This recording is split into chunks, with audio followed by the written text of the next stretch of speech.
자, 다음에 해지의 효과입니다. 효과는 이제 47번부터 나와 있는데 효과는 크게 세 가지가 있죠. 첫 번째, 계약이 해지되면 계약은 소급해서 소멸합니다.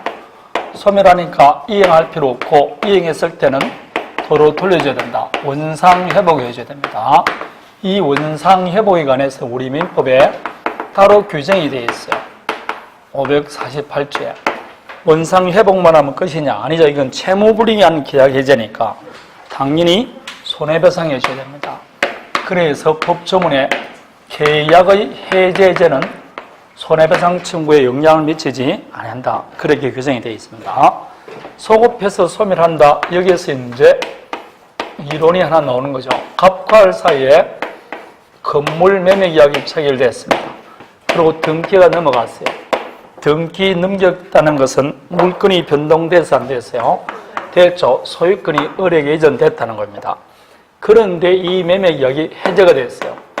해제가 되면 계약은 소급해서 소멸합니다. 아무 말 없이 계약하려면 채권행위입니다. 그럼 그 결과 이 물건에 영향을 주느냐 안 주느냐? 판례는 유인성을 취합니다. 따라서 채권행위만 소급해서 소멸하는 게 아니고 물건행위도 소멸합니다. 따라서 결론을 말하면 이 채권만 소급해서 소멸하는 게 아니고 물건 변동도 없었던 원상태로 돌아갑니다. 해지와 동시에 소유권도 바로 갑에 회복됩니다. 갑앞으로 등기할 필요 없이 소유권을 해보니까 187조입니다. 해지와 동시에 소유권은 누구한테 갔다고? 갑에게. 그럼 을에게는 벌써 소유권 없어진 겁니다. 근데 을 앞으로 등기되어 있으니까 소유자는 갑인데 을은 소유권도 없이 등기되어 있으니까 이 등기는 무효등기입니다.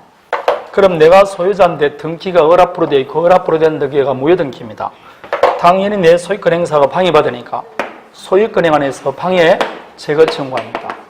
어떻게 방해 제거하면 되느냐? 을 앞으로 된 등기를 말소하는 거죠. 말소 등기 청구하거나 아니면 진정 명의해보지 않은 소유권 이전 등기를 청구합니다. 이거는 지금 소유권에 관한 방해 제거로 사는 무슨 청구권이다? 물건적 청구입니다. 그래서 10년이 지난 다음에도 여전히 말소 청구할 수 있습니다. 그래서 187조한 물건 변동이다. 물건적 청구권이다. 이 둘 중에 하나는 제가 100% 시험에 나온다. 제가 그렇게 말했습니다. 100% 나온다 그랬어요. 둘 중에 하나는. 자, 187조다. 물건적 청구권이다. 그런데 을이 자기 앞으로 등기가 있는 것을 기화로 병에게 처분했다. 그러면 등기에 공신이 없으니까 병은 보호를 못 받습니다. 그러면 거래 안전이 너무나 위험하기 때문에 우리 민법은 548조 1항 단세 소급해서 소멸하지만 누구의 권리는 제3자의 권리는 해하지 못한다는 조문이 나와 있는 겁니다.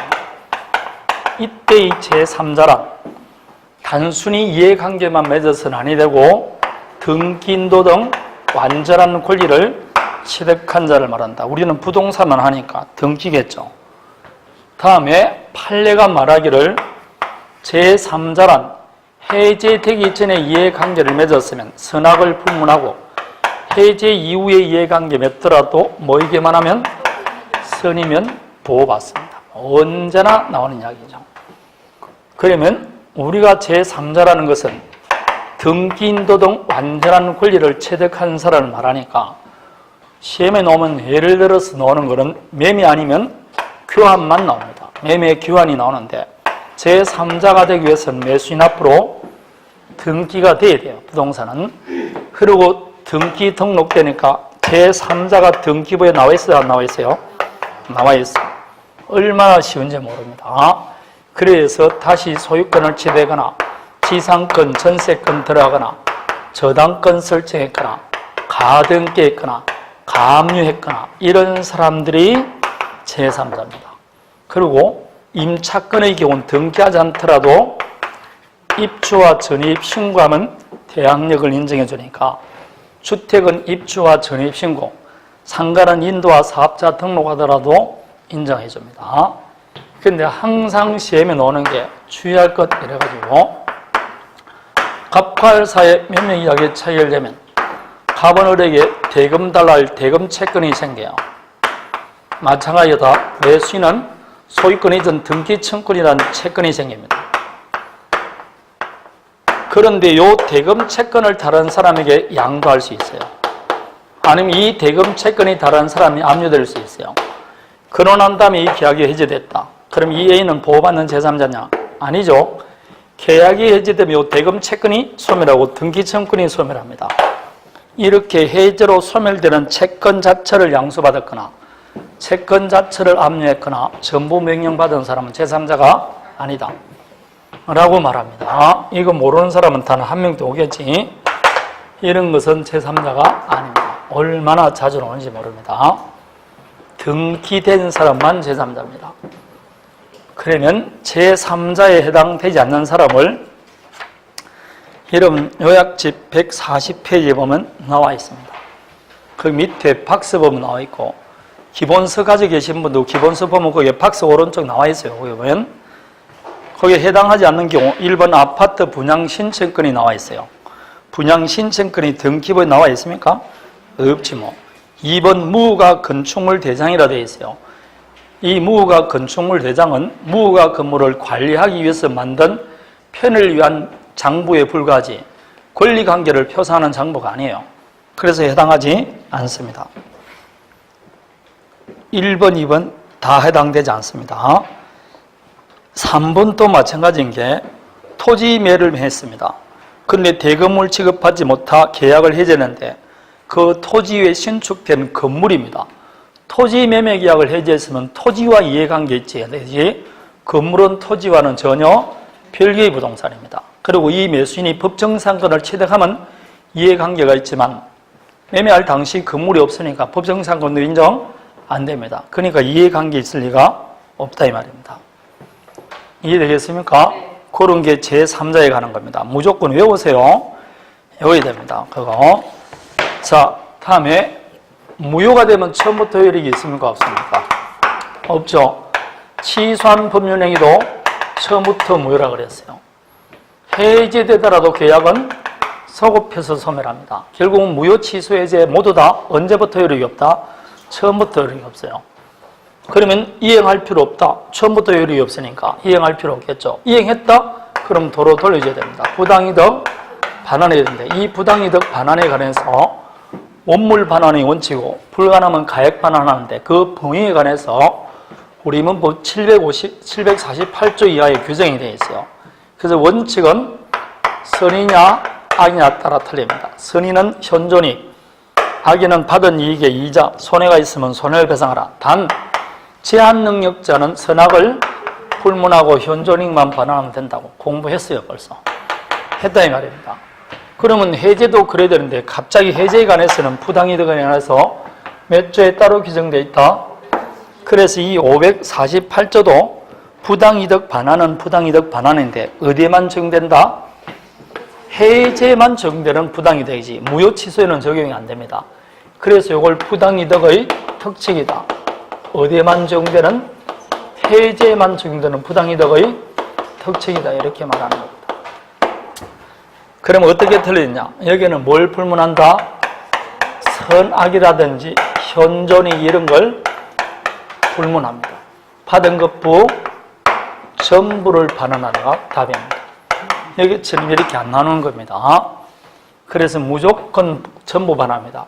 과실이 있으면 과실, 사용이익이 있으면 사용이익, 금전을 반환할 때는 받은 날로부터 이자를 가산해야 됩니다. 이때 이자는 이행지체에 따른 지연이자입니까? 부당이득 반환입니까? 처음부터 내가 이 돈을 가질 이유가 없으니까 이거는 부당이득 반환입니다. 우리 시험에 2번 답으로 나왔습니다. 부당이득 반환에 관한 것이다. 여기까지입니다. 이게 해제의 효과입니다. 그러면 여러분 책 48번부터 봅니다. 1번 매매계약이 해제되면 소유권은 당연히 복귀되는 것으로 이때 원상회복 청구는 소유권에 의한 물권적 청구이다.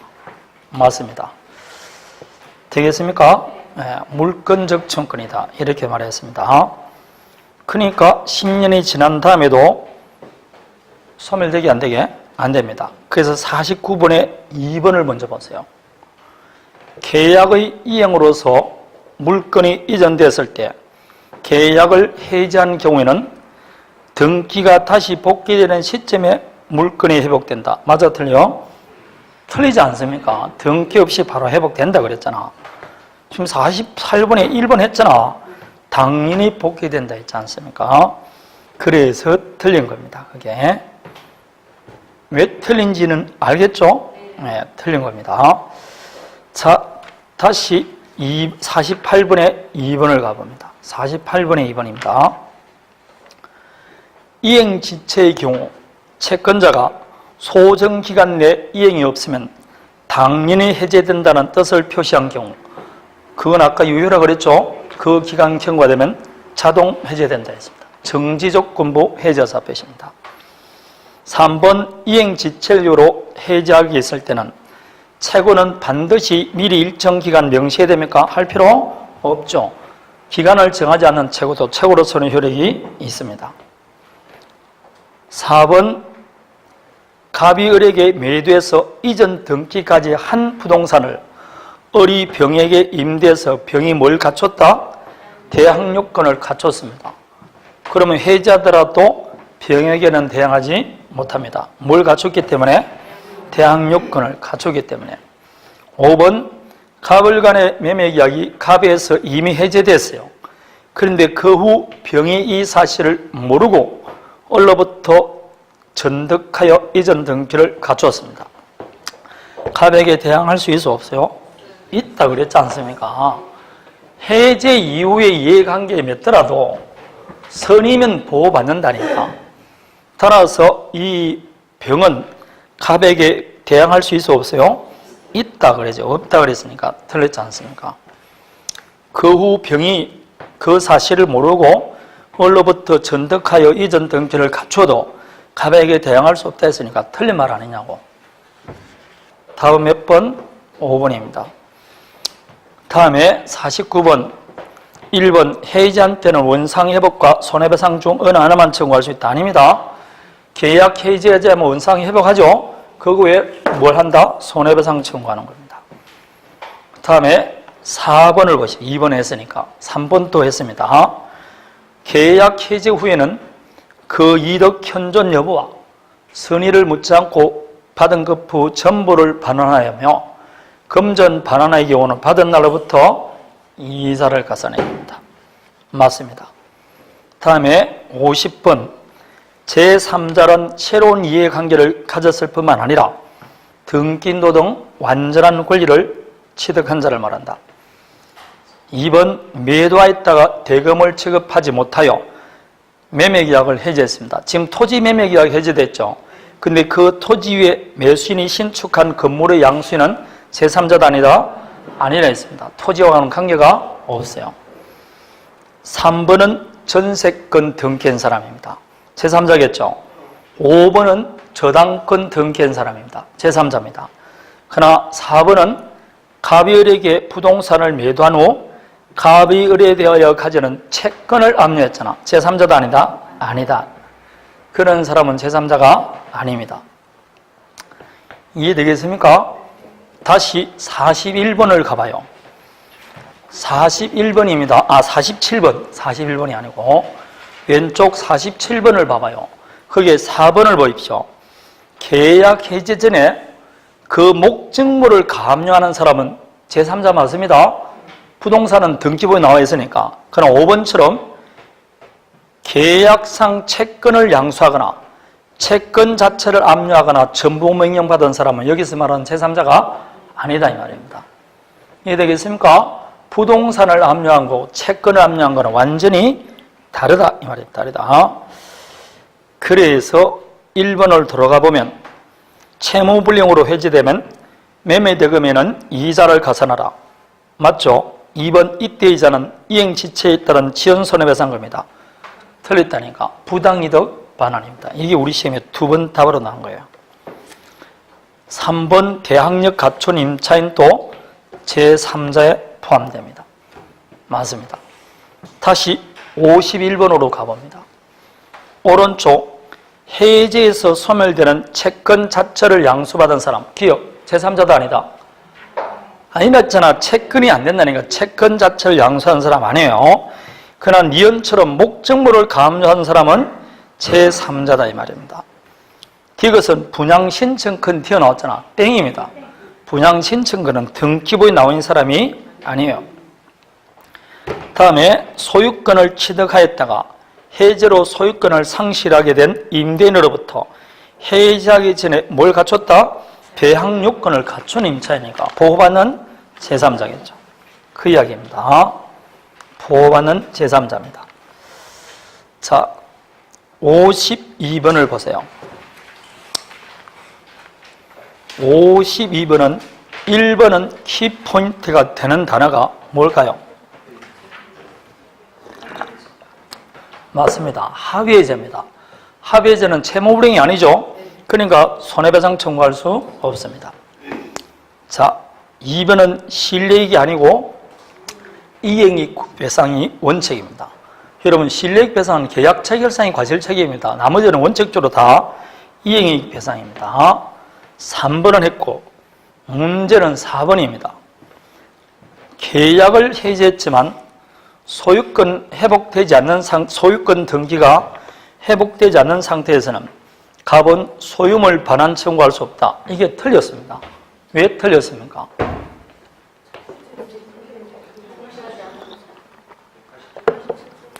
계약이 해지됐죠. 등기하지 않더라도 바로 소유권은 갑에 회복됩니다. 따라서 소유권에 관한 방해 제거 청구할 수 있게 있습니다. 그래서 소유물 반환 청구할 수 없다 했으니까 틀렸습니다. 벌써 갑에게 소유권이 회복됐습니다. 다음에 5번 갑의 채무불이행으로 을이 계약을 해지했습니다. 해지한 을이 다시 계약의 존속함을 전제로 계약상 이행을 구하면 갑은 비록 기책사였더라도 너가 계약을 해지했으니까 이행 못하겠다고 이행 거절할 수 있어 없어요? 아까 있다고 했습니다. 기책사인자도 해제 효과를 주장할 수 있습니다. 자, 여기까지가 해제 효과인데 효과는 거의 99% 제3자에 속하는지 안 속하는지 그거 물어봅니다. 그런 거 틀리면 안 돼. 네, 그리고 제3자에 해당되지 않는 거 몇 사람 나오죠? 못 외우겠다 싶으면 컨닝을 해. 손바닥에 쓴다든지 책상에 쓴다든지 컨닝 한다고 책상에 쓰는 도중에 다 외우겠습니다. 다 외워집니다. 그래서 해제는 두 문제 나올 수 있어요. 요건은 최고 위주로 시험에 나오고 효과는 뭘 위주로 논다? 제3자 위주로 나옵니다. 제3자. 그리고 187조다 물권적 청구이다. 그걸 잘 기억해야 돼요. 다음에 여러분 54페이지에 보면 해지가 나와요. 해지는 계속적 계약에서 장래를 향해서 소멸시키는 일방적 의사표시를 해지라고 합니다. 따라서 해지는 일시적 계약에서 하는 것이고 이건 무슨 계약이다? 계속적 계약에서 하는 거죠. 이거는 소급해서 소멸하지만 여기는 뭐가 없다고? 소급표가 없죠. 장래를 향해서 소멸합니다. 그러니까 여기는 원상회복 의무가 있겠지만 여기는 원상회복 의무가 없죠. 대신 그때까지 남아있던 채권 채무를 청산할 청산 의무만 남아있습니다. 그러나 계약의 해지해제도 이를 처리하지 못한다. 계약의 해지해제는 손해배상 청구에 영향을 미치지 않는다. 다른 거는 다 적용됩니다. 그 전원으로부터 전원이 하라. 그것도 다 적용됩니다. 이게 다른 점입니다. 그래서 54번 해제는 소급표가 있으나 해제는 소급표가 없다. 2번 둘 다 형성권이고 상대방 있는 단독행위입니다. 동의 없는 한 처리할 수 없다. 5번을 먼저 보죠. 불가분성은 해지해지 모두 적용됩니다. 전원으로부터 전원에게. 문제는 3번인데 너무 어렵게 나왔죠. 해지의 경우는 원상회복 의무 및 손해배상 문제가 발생하나 해지의 경우는 청산 의무만 발생할 뿐이다. 만자 때문에 틀렸어요. 해지도 손해배상 발생하기 안 하게? 발생합니다. 채무불이행일 때는 당연히 손해배상 발생합니다. 그래서 청산 의무 플러스 뭐도 있다? 손해배상 발생합니다. 자, 여기서 조금 전에 사정 변경에 의한 계약 해지는 인정한 적이 없다 했죠. 해지는 인정합니다. 사정 변경에 의한 계약 해지. 요것대로 주의할 거. 갑 회사와 을 은행 간에 계속적 거래를 합니다. 계속적 거래를 하게 되면 채권의 정감 변동하겠죠. 이렇게 A 갑 은행과 을 회사 을 은행 간에 계속적 거래로부터 발생되는 채무를 A 회사 대표이사 A가 보증을 썼어요. 이 보증을 흔히 말할 때 무슨 보증? 금보증이라고 합니다. 왜냐? 계속적 거래로부터 발생된 채무를 담보하기 때문에. 그런데 이 회사를 그만두게 됐어요. 퇴사를 하게 됐다 이 말입니다.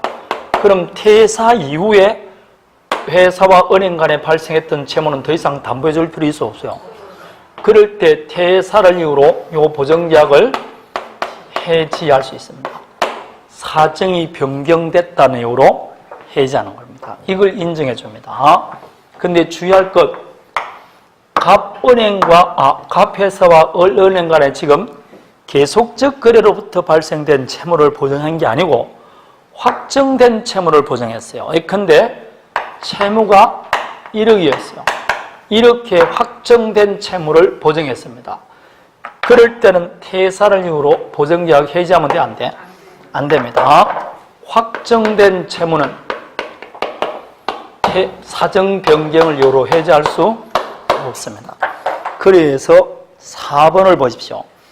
이사 재직 중 그 채무가 특정되어 있는 확정 채무에 대해서 보증을 한 후 이사직을 사유했다 할지라도 해지할 수 없습니다. 계속적 거래는 가능하지만 이것은 아니 됩니다. 아무거나 되는 게 아닙니다. 역시 요약집에 나와 있게 안 나와 있게 다 있습니다. 자, 다음에 여기까지가 계약법 총론입니다. 근데 가만히 보면 총론은 안 나오는 문제가 없어요. 청약과 성납 안 나온 적 단 한 번도 없습니다. 해지 안 나온 적 단 한 번도 없어요. 두 문제 항상 나왔으니까. 동시양매권도 3년에 2번은 나와요. 위험부담하고 제3자를 합해서 3년에 2번은 나옵니다. 그러니까 항상 뭐라고? 나옵니다. 얼마나 좋습니까? 항상 나온다니까. 하기만 하면 점수 먹을 수 있잖아. 그거보다 더 쪽지기가 어디 있습니까? 매년 나온다는. 별로 감흥이 없는. 내가 옛날에 그랬잖아. 사법고시 이런 거 칠 때 단 한 문제만 가르쳐줘도 손가락 자른다니까. 여러분 지금 다 가르쳐줬잖아. 그렇다고 머리카락 자르라 이야기도 안 했는데 나온다는 게 100% 나는데 얼마나 좋아요. 그렇다고 상대평가도 아니고 절대평가인데 상대평가면 가르쳐줘도 소용이 없죠. 다른 거 다 알잖아. 그러면 소용이 없다니까. 그러니까 해제는 우리 시험에도 사법고시도 항상 나와요. 그럼 100% 다른 사람 다 맞춰. 그럼 그걸 못 맞추면 떨어지는 거죠. 그런 거는 문제가 없다니까. 그러니까 여러분 절대평가잖아. 얼마나 좋아 지금 절대평가. 응? 그냥 50점 정도만 나오면 돼. 나머지는 다 2번만 찍더라도 60점 나와. 몇 점만 먹으면 된다고? 50점 아니면 55점 정도. 이렇게만 하고 그냥 2번을 치든지 4번을 치든지 한꺼번에 몰아붙이면 거뜬하게 65점, 70점에 합격한다고. 그래서 남한테 말할 때는 자기가 마치 70점이나 아는 것처럼 그런 눈동자를 가지고 중격을 하는 겁니다. 물어보면 아무것도 몰라. 그래도 잘합니다. 그러면 언제 지식을 찾느냐? 뭐 들어올 때? 돈 들어올 때입니다. 그때는 뭐라고? 한 건만 하면 뭐라고? 생생하게 기억합니다. 뭐가 들어오기 때문에 돈들이. 그때부터 공부가 되는 겁니다. 응? 여러분도 한 건 이 문제 맞출 때마다 120만 원 정도 들어온다고 생각해봐. 얼마나 공부 잘하겠냐고. 전세 50만, 한 문제 맞출 때마다 50만 원 준다고 생각해봐. 지금 밤잠을 안 쳤을 거예요. 지금 다시 말하지만 시간 모자란다. 천만의 말씀입니다. 지금부터 합격하면 300억을 준다고 말할 것 같으면 여기 들을 사람 한 명도 없어요. 얼마를 주겠다고? 300억을 주겠다는데 여기 들을 사람 누가 있냐고 지금 아무도 없지. 응? 그럴 때는 오늘 점심 뭐 먹을까? 이런 생각 하지도 않습니다. 그냥 가. 점심이 무슨 소용이 있습니까? 300이 왔다 갔다 하는데. 이것도 부족하다. 그럼 공 하나 더 치부리면 미친 듯이 공부합니다. 이럴 때는 죽을까봐 돈을 못 붙인다니까. 너무 죽을까봐, 너무 많이 할까봐. 응? 300억 정도가 적당하다 이 말입니다. 이것만 줘도 좋겠죠? 이것만 줘도. 자, 그래서 항상 마음먹기에 따라 틀립니다. 일주일 상관없고 공부 안 된다. 그것도 아니에요. 합격만 하면 10억 준다 그러면 그때부터 잘 외우죠. 물에 총알처럼 기억난다니까. 근데 될지 안 될지도 잘 모르겠고 돈을 벌지도 안 벌지도 모르겠다 이러니까 뭐라고 그냥 하는 거 그랬지.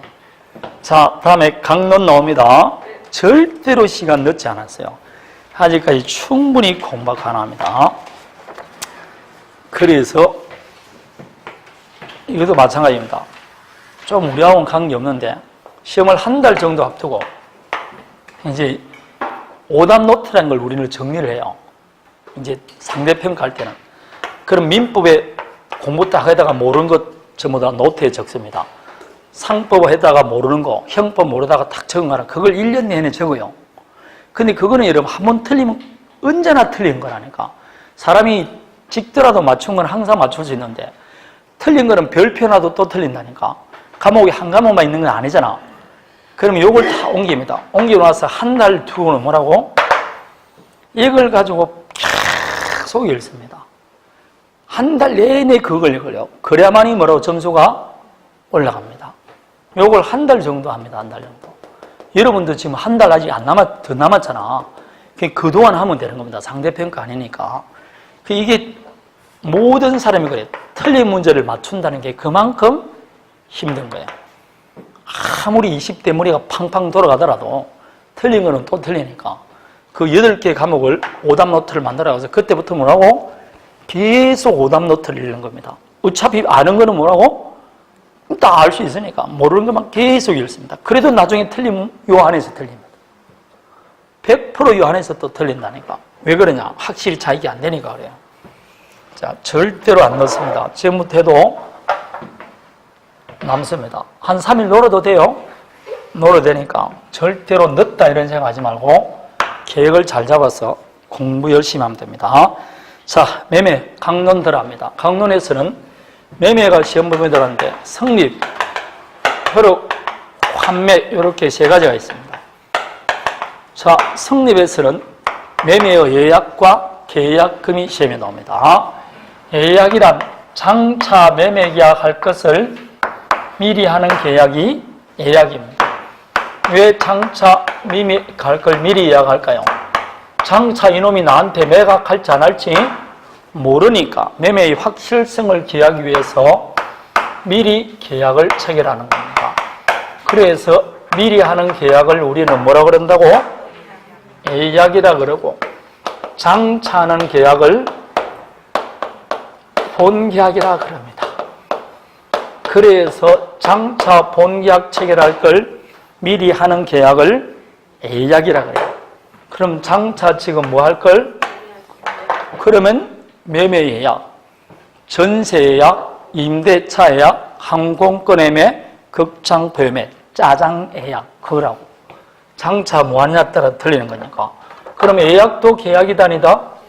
계약이죠. 근데 예약은 항상 본계약으로 이행해야 될 이행의 문제를 남기기 때문에 예약은 언제나 무슨 계약이다? 채권 계약이다. 이게 시험에 2번 나왔잖아. 예약은 언제나 채권 계약이다. 그럼 예약은 그 발전 과정에 따라 편무, 상무, 일방, 상방 예약으로 나누는데 특약이 없으면 무슨 예약으로 추정한다? 일방 예약으로 추정하죠. 일방 예약이란 해약 완결권을 한쪽만 가지고 있는 거. 해약 완결권이란 완결의 의사를 표시할 수 있는 권리 아닙니까? 요거는 완결의 의사를 표시할 수 있는 권리, 형성권이고 재산권이다. 양도, 상속, 채권자, 대권자 사상이 된다. 그런데 예약상 권리자가 10월 1일 날 가보니까 의무자인 갑이 벌써 병에게 처분했더라. 이 예약 관결권을 가지고 양수인 병에게 대항할 수 있느냐? 대항하기 위해서는 뭘 하라? 가등기합니다. 그럼 나중에 예약 관결권은 양수인에게 합니까? 예약상 의무자에게 합니까? 의무자에게 하죠. 가등기에서 본등기 하면 병합부로 된 등기는 직권 말소됩니다. 자, 1번 문제입니다. 예약이 성립하려면 본계약 요소가 되는 목적물, 대금, 이전 방법 등이 확정되어 있거나 확정될 수 있어야 됩니다. 그래야만 일방적 의사표시로서 권리가 변동되죠. 즉 항공권 예매할 때 항공권 매매대금 가격 정합니까 안 정합니까? 정합니다. 그래야만 일방적 의사표시로 되겠죠. 다음에 당사자 약정이 없는 경우 이 예약 관결권은 방금 제가 형성권이 됐죠. 존속기간이 있으면 그 기간, 없으면 10년 채척기간이 경과가 되면 소멸합니다. 그럴 때 거기 있습니다.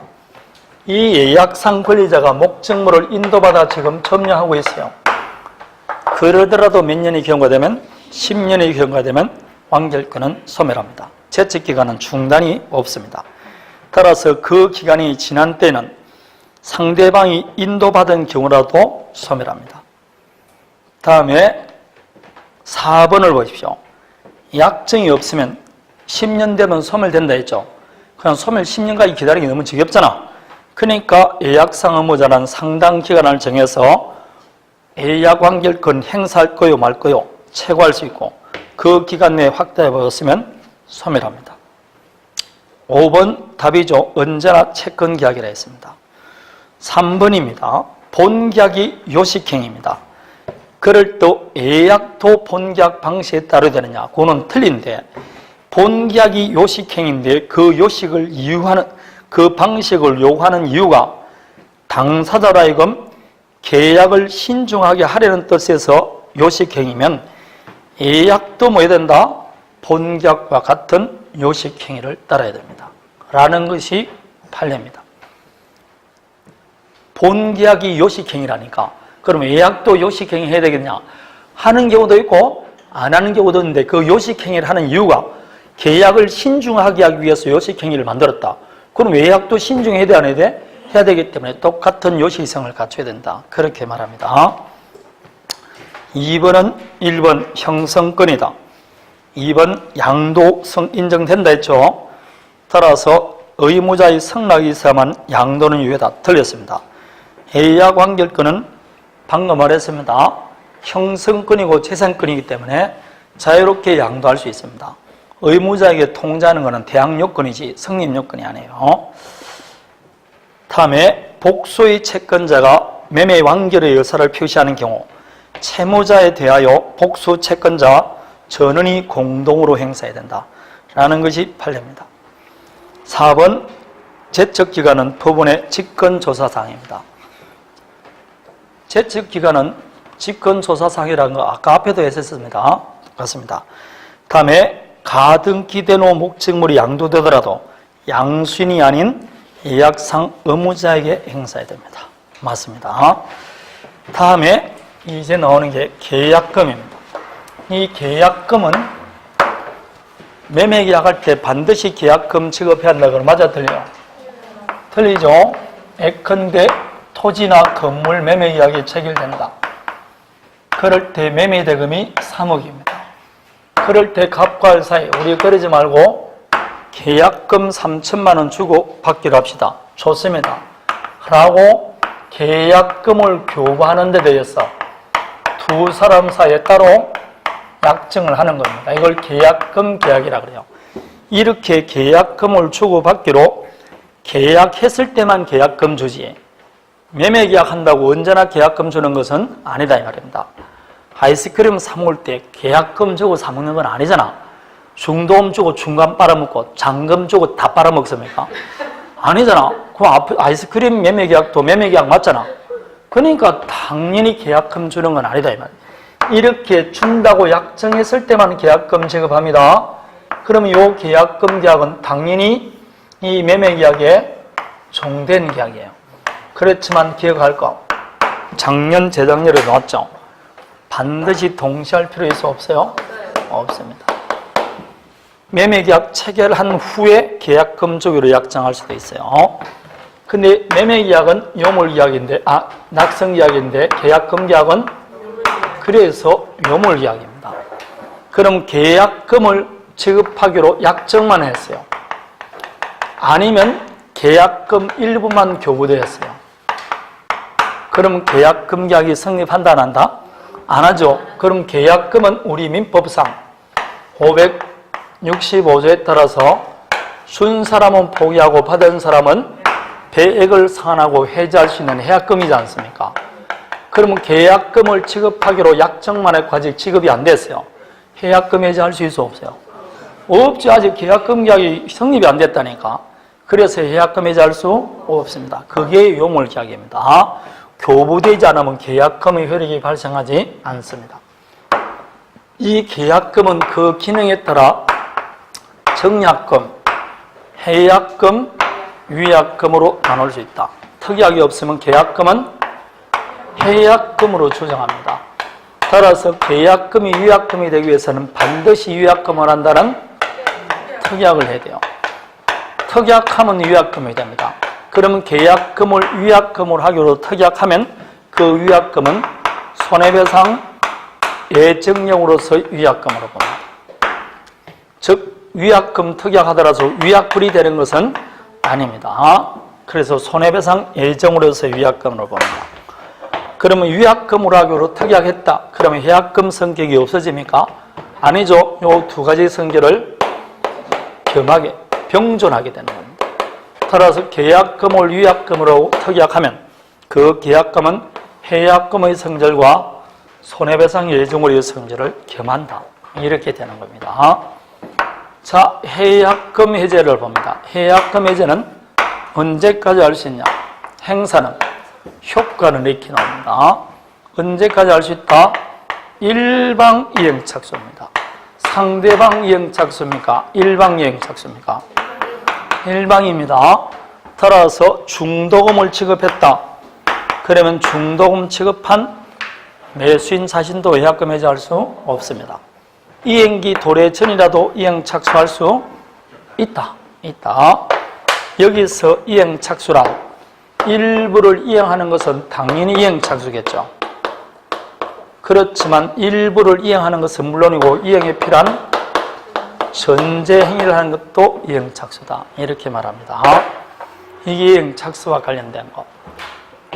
그럼 토지거래 허가구역 내에서 허가받은 거는 이행착수도 아니다? 아니다. 그런 것들 나오지 않습니까?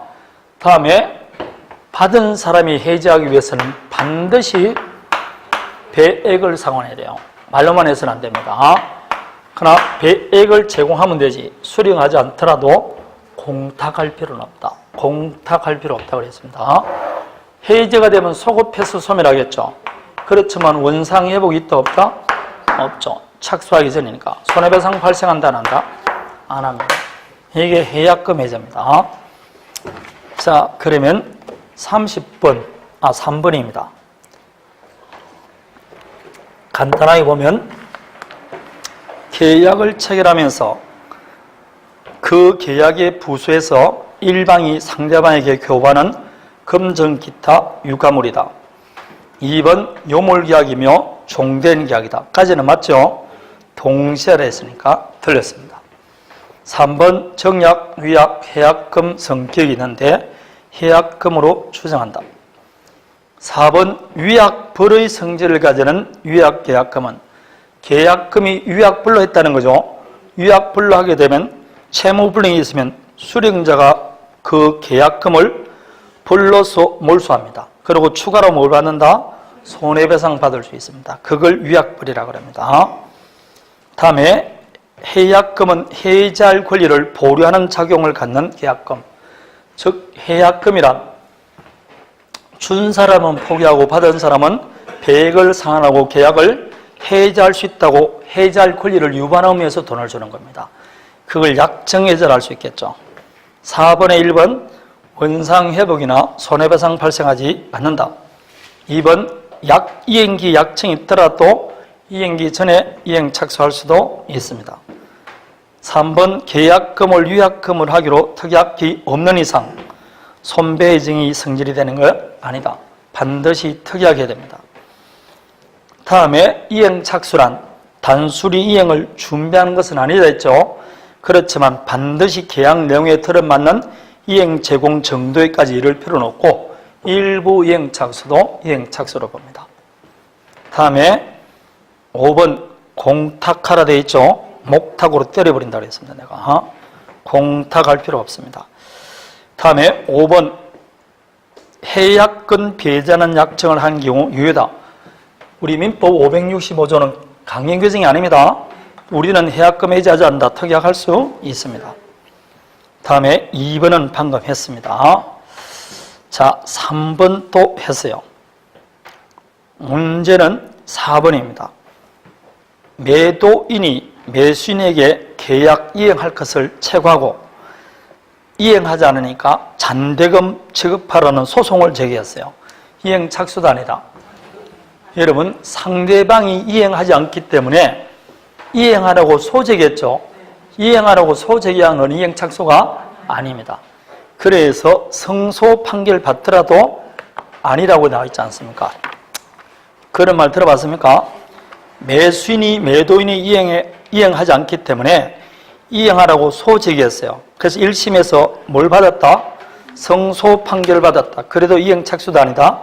아니라고 그랬습니다. 아닙니다. 상대방에게 이행하라고 소제기하는 것은 이행 착수가 아닙니다. 5번 또 허가받았다 할지라도 이행 착수도 아니다? 아니라 했습니다. 그래서 허가받았더라도 여전히 해약금 해제할 수 있습니다. 없다 했으니까 틀렸습니다. 그게 여러분 요약집에 보면 140 아마 6페이지입니까? 7페이지입니까? 7페이지 맞네. 그 7페이지 중간에 보면 판례가 나와 있어요. 그 판례를 기억해야 되는 겁니다. 거기에 밑줄 쳐놨죠. 매수인이 매도인에게 의무이행을 촉구했으나 매도인이 의무이행을 거절함에 따라 이행하라고 뭘 제기했다? 소송을 제기해서 1심에서 성소 판결 받았잖아. 그렇더라 할지라도 매수인 지가 이행 착수해서 안 했어요. 이행 착수한 게 아니고 매도인도 이행 착수해서 안 했어요. 이행하라는데 지금 안 하고 있잖아. 둘 다 이행 착수한 거 보지 않습니다. 제 말씀이 아니고 판례의 말씀입니다. 2번은 토지거래 허가 그 이야기입니다. 그래서 이 두 개가 언제나 자주 나오는 겁니다. 자주 나오는 거 기억하는 수밖에 없어요. 다음에 7번 문제를 봅니다. 자, 계약금 받고 중도금 3개월 후 잔금과 동시에 등기해주기로 했어요. 1번 계약금을 위약금으로 하는 특약이 없는 이상 안 했죠? 손해배상 예정의 성질을 갖는 것은 아니다. 따라서 5번을 먼저 보세요. 5번 을의 채무불이행으로 해제되면 특약이 없는 한 갑은 채무불이행을 입은 실제 손해배상만 받을 수 있을 뿐 계약금이 위약금으로 갑에게 계속되는 것은 아니다. 왜냐? 이 계약금을 위약금으로 나는 특약에서 안 했어요. 안 했잖아. 안 하면 실제 입은 손해만 얼마인지 입증해서 그것만 받을 수 있지 계약금을 손해배상금으로 가져갈 수는 없습니다. 그러기 위해서는 반드시 뭘 해야 된다? 특약해야 됩니다. 2번 갑이 해지하는 경우 계약금 배액 제공하기 전이라도 해저 사표시가 도달하면 효과가 발생한다. 아닙니다. 수령한 자가 해지하기 위해서는 반드시 배액을 제공해야 됩니다. 말만 해서는 해제되지 않습니다. 3번 을이 중도금 지급했습니다. 그럼 갑이 이행 착수하지 않더라도 을은 해지할 수 있어 없어요? 없습니다. 중도금 지급한 것은 이행 착수입니다. 4번 을이 중도금을 지급하지 않는다. 여러분 중도금을 지급하지 않으면 채무불이행이죠. 채무불이행이 있으면 당연히 544조에 따라 매도인 갑은 최고 후 채무불이행을 이유로 해지하고 손해배상 청구할 수 있게 없게 이때는 해약금 해지하는 게 아니고 법정 해지하는 겁니다. 채무불이행한 법정 해지는 언제나 요건을 갖추면 할 수가 있습니다. 당연히 가능합니다. 자, 자, 여기까지가 계약금입니다. 3, 4, 5, 6, 7번까지입니다. 8번입니다. 매매의 효력. 이제 간단한 효력 보면 8번에 보면 매매의 일반적 효력에서 가장 중요한 거 과실입니다. 자, 갑과 사이의 상가입니다. 상가 월세, 월세는 과실이죠. 언제부터 매수인께 되느냐? 뭘 기준한다 했죠? 인도시를 기준합니다. 인도하기 전에는 여전히 매도인에게, 단 인도하기 전이라도 대금을 다 완납했으면 매수인에게 기속된다. 이거 기억해야 될 것이고, 매수인은 대금을 지급해야 되는데 대금을 어디에서 지급할 거냐? 지급 장소입니다. 원칙은 매수인이 매도인의 현주소에서 지급하는 게 원칙이에요. 이걸 지참채무라고 합니다. 지참채무가 원칙인데 단 인도와 동시에 대금을 지급할 때는 인도장소, 그렇게 말합니다. 그래서 8번에 1번 종물은 추분의 처분에 따른다. 맞죠? 따라서 종물 종되는 권리도 이전해 줘야 되고, 2번 인도와 동시에 대금을 지급할 때는 인도장소, 다음에 3번 대금을 완납했죠? 그러면 매수인에게 기속됩니다. 틀렸습니다. 다음에 재산권 예정과 대금 지급은 동시행입니다. 그래서 5번 일방에게 의무기한이 있으면 상대방도 동일한 기한이 있는 것으로 추정합니다. 왜냐? 매매는 쌍무계약이니까 그런 겁니다. 다음에 9번에 2번과 5번이 있는데 이거는 무슨 뜻인가 하면 옛날에 제가 우스갯소리로 이렇게 한 적이 있죠. 갑과 알 사이에 건물 매매 계약했는데 갑자기 병이 나타나서 당신이 건물 매수했느냐? 예, 제가 매수했습니다. 이 건물은 제 것이니까 매수하더라도 당신이 나중에 소유권을 잃을 염려가 있을 것이다 라고 매매의 당사자 아닌 제3자에게 매매 목적물의 권리를 주장하는 자가 나타났어요. 이렇게 권리를 주장하는 자가 나타나면 여러분 같으면 돈 주게 안 주게? 못 주죠. 그 권리를 잃을 한도 내에서 대금 지급을 거절할 수 있어요. 이거 대금 지급 거절합니다. 이럴 때 대금 지급 거절할 때 매도인 갑이 할 수 있는 것은 두 가지 중 하나를 한다고 그랬습니다. 누가 그런 소리 합니까? 예, 병이라는 사람이 합니다. 혹시 색동적으로 입었습니까? 예, 입었습니다. 귀에 꽂고 있었던가요? 예, 꽂고 있습니다. 색동적으로 입고 오른쪽 꼭 꽂고 있으면 많이 아프나? 예, 아닙니까?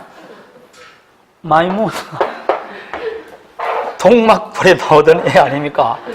그래서 이 병은 우리 마을에서 건물만 매각하면 자기라 거라고 말하는 사람입니다. 걱정 마십시오. 만일 당신이 잔금을 주고도 내가 당신에게 소유권을 내주지 못하면 내가 손해배상할 건데 손해배상을 확실히 한다는 담보 의무로서 내 토지의 저당권 설정해 주겠습니다. 이렇게 매도인이 뭘 제공한다? 담보 제공합니다. 그럼 대금 줘야 된다, 안 줘야 된다? 줘야 됩니다. 두 번째, 갑이 담보 제공할 게 없죠? 그러면 좋습니다. 그럼 그 돈을 뭐 해달라? 공탁해달라 청구할 수 있어요. 그게 지금 9번의 2번입니다. 목적물에 대해서 권리를 주장하는 자가 있어 매수인이 권리 전부 일부를 잃을 염려가 있다 하더라도 매도인이 상당한 담보를 제공하면 대금 지급 의무 이행해야 됩니다. 다시 5번을 보십시오. 5번의 두 번째 줄, 대금 지급을 거절하는 경우에 매도인은 매수인에게 뭘 청구할 수 있다? 공탁 청구할 수 있다 되어 있을 겁니다. 그 두 가지 이야기입니다. 나머지는 다 똑같은 이야기예요. 자, 이제 하나 남았습니다. 담보 책임 남았습니다. 5분만 쉬었다 할까요? 네.